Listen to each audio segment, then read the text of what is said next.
Kericuan terjadi antara pedagang dan petugas Satpol PP di Padang Timur, Kota Padang, Sumatera Barat. Para pedagang ini mengamuk lantaran lapak dagangannya dibongkar oleh petugas. Adu mulut antara pedagang dan petugas pun tak terhindarkan. Petugas tetap membongkar lapak para pedagang karena sebelumnya telah diberi peringatan oleh petugas. Sebanyak 10 lapak PKL yang berdiri di kawasan ini ditertibkan oleh tim gabungan dari Satpol PP dan petugas kecamatan. Sehubungan dengan adanya bangunan liar yang berada di atas Bandar Jati. Nah, ini harus kita rapikan karena kemarin kan sudah dibersihkan oleh PUPR salurannya. Nah, tinggal lagi bangunan-bangunan liarnya yang kita bersihkan pada hari ini. Sebelumnya pedagang kaki lima dilarang berjualan atau mendirikan bangunan liar di kawasan ini karena kerap menimbulkan kemacetan arus lalu lintas. Dari Padang, Sumatera Barat, Budi Sunandar, iNews melaporkan. Pemirsa, 2 rumah ludes terbakar di Kampung Muncang, Kabupaten Bogor, Jawa Barat. Diduga kebakaran akibat korsleting listrik dari dapur salah satu rumah warga.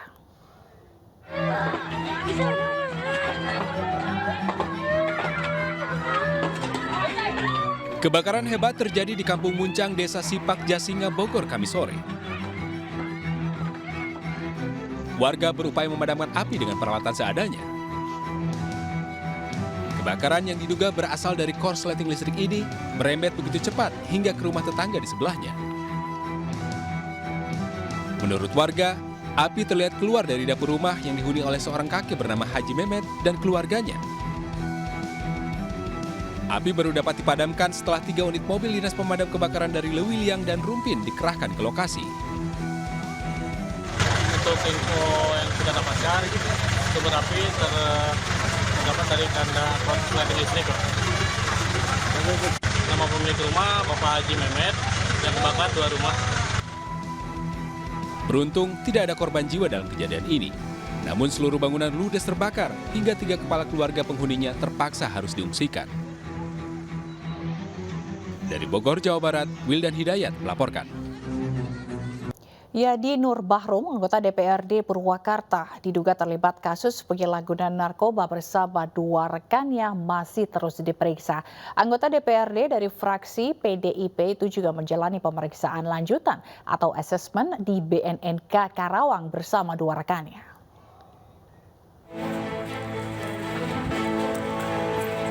Meski sedang menjalani proses pemeriksaan dan asesmen di BNN Karawang, Yadi Nur Bahrum yang menjabat sebagai anggota Komisi 1 DPRD Purwakarta hingga kini masih mendapat hak-haknya sebagai anggota legislatif.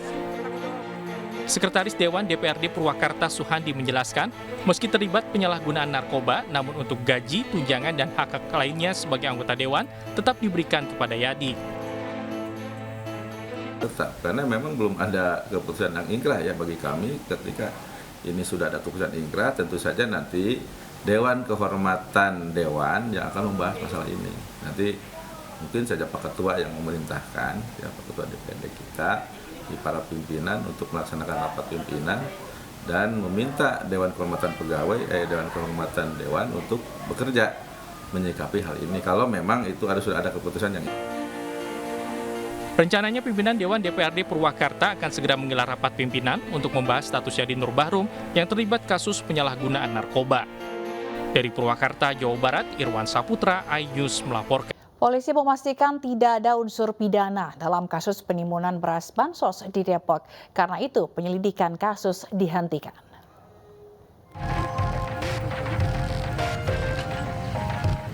Empat anggota Komisi D DPRD Depok mendatangi lokasi penimbunan beras bantuan Presiden di Tugu Jaya, Tirta Jaya, Sukmajaya, Depok. Kedatangan anggota DPRD ini untuk melihat secara langsung lokasi penguburan beras bantuan Presiden yang jadi polemik.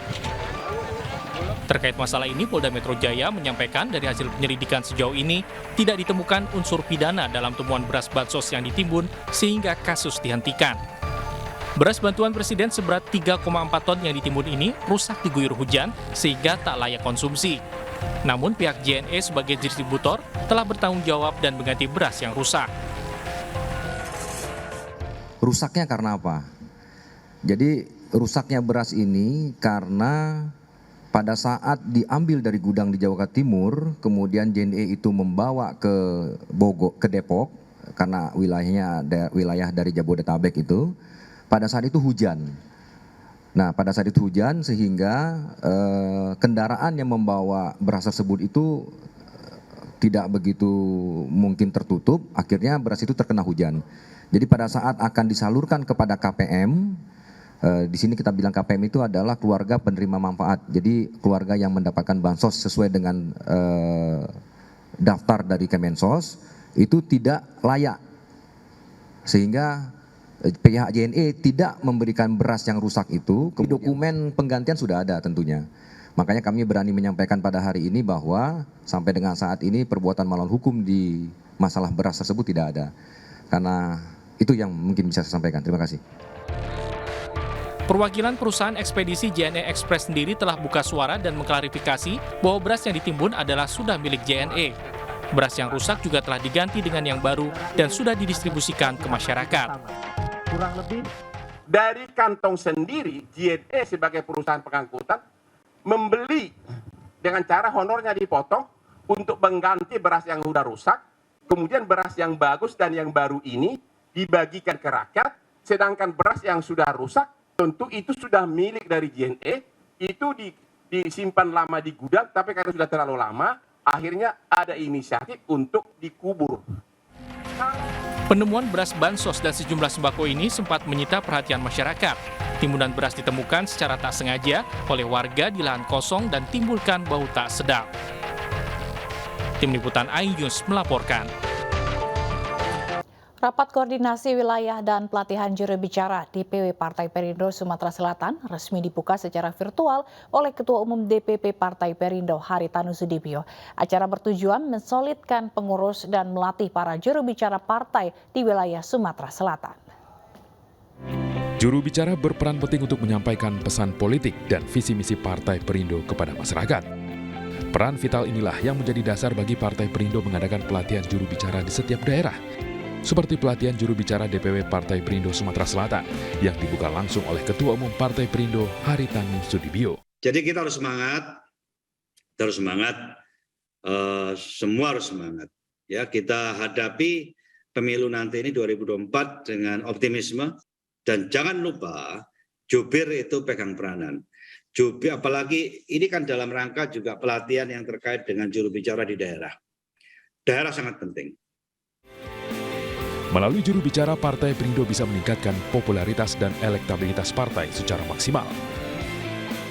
Harapannya dari kegiatan ini lahir para juru bicara di Sumatera Selatan dan tidak hanya mampu menyampaikan pesan-pesan Partai Perindo kepada publik, tapi keberadaan juru bicara ini nanti juga mampu merespon berbagai macam persoalan-persoalan yang ada di masyarakat di Sumatera Selatan. Kita akan terus mempersiapkan sebaik-baiknya. Meskipun kita semua sudah optimis bahwa dalam proses pendaftaran dan verifikasi Partai Perindo pasti lolos. Partai Perindo menargetkan 2 kursi dari 2 dapil di Sumatera Selatan dan 60 kursi DPR RI pada pemilu 2024 mendatang. Dari Palembang, Sumatera Selatan, Ahmad Saiful, iNews melaporkan.